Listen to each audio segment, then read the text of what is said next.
Hello, you are listening to South Bay San Diego podcast. I am Blossom Tisdale, and this is episode 3 of our public health series.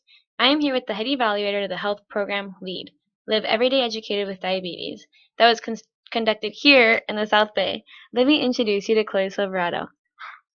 Hi, Blossom.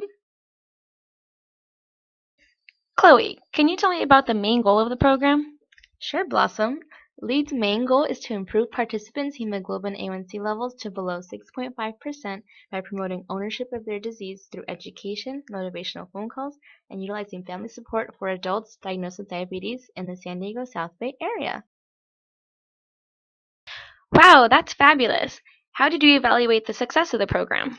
Well, Blossom, each of the evaluation questions is associated with the objectives of LEED's intervention, and each question is directed to measure the main goal of the program.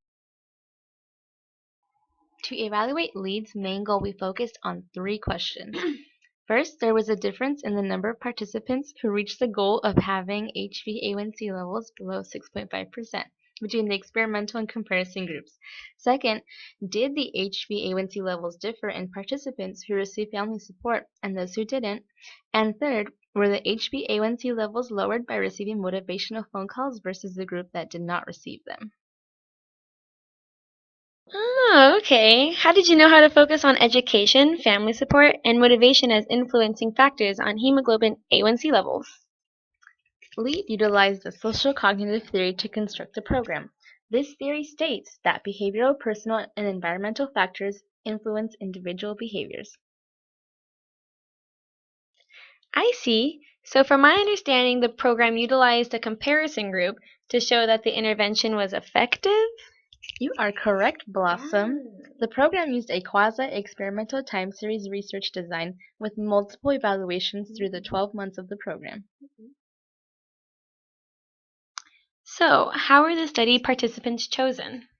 The program used homogeneous non-probable sampling to select the participants in 3 predetermined clinics. Okay.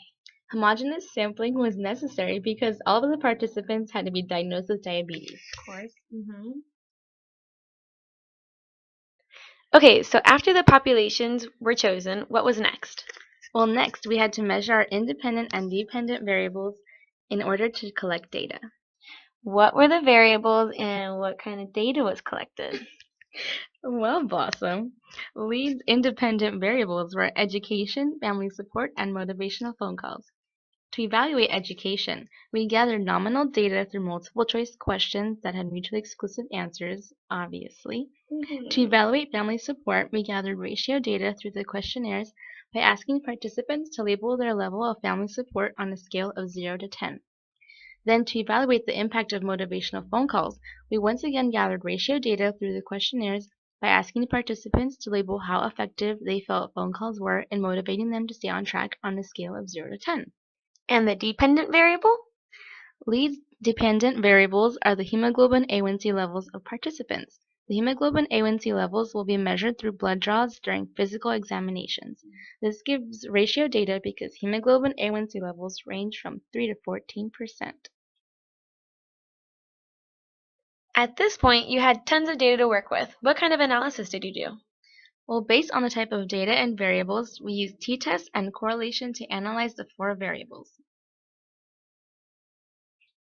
Now for the moment of truth. What were the findings? Finding number 1 analyzes if all aspects of the program contribute to a change in hemoglobin A1C levels. At the start of the program, both the experimental and the comparison group had 0 participants with HbA1c levels below 6.5%. After 12 months of following participation in the intervention, 92% of the experimental group had below 6.5%.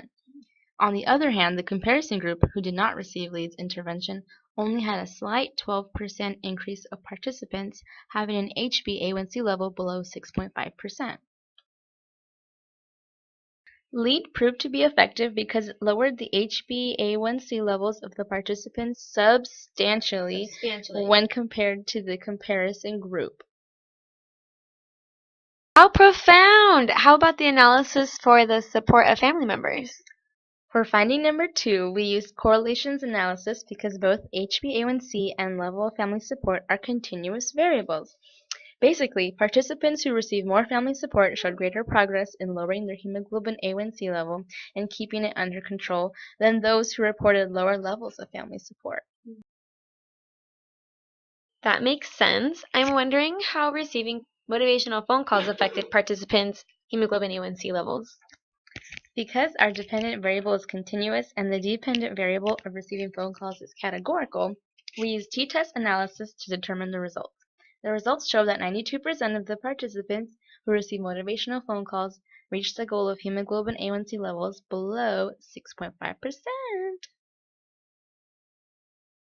Additionally, the results showed that of the 92% who have reached the goal, 80% reported 8 or higher on the evaluation scale for motivational phone calls, leading us to conclude that the motivational phone calls help the participants stay on track to achieve lower hemoglobin A1C levels. Very interesting, Chloe Silverado. Very, very, very, very, very interesting. So what were the concluding thoughts?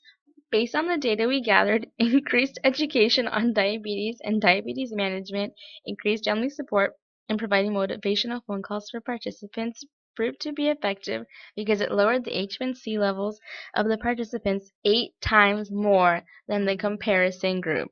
8 times. That's insane. What an effective program. Were there any limitations to the study? The main disadvantage was the circumstance in which LEED was implemented. Because stakeholders predetermined specific clinics that were to receive the intervention, it eliminated our ability to randomize. Without randomization, other conclusions cannot be made with complete validity. It also required that the study design be quasi-experimental, which uses a comparison group versus the ideal control group. Fascinating. Thank you so much for talking with us today, Chloe. Of course, Blossom. Thank you for having me. And thanks to all of our listeners.